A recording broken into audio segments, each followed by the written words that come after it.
Guys, good evening.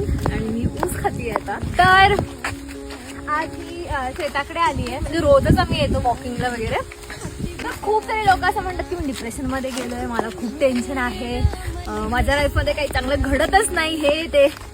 भाई, तुम्ही ना एकदा शेताकडे जा.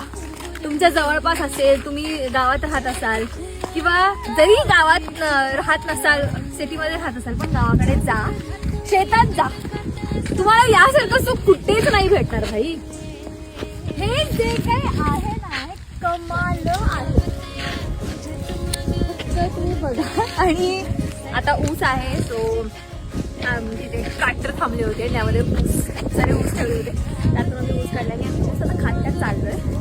तर परत आता वाटाण्याच्या शेंगा लागणार आहेत, मसूर लागणार आहे. सो हे जे सुख आहे ना भाई साब, म्हणजे मी तर फुल एन्जॉय करतेय. आणि जे वातावरण आहे ना, हे या जर तुम्ही वातावरणात गेलात ना तर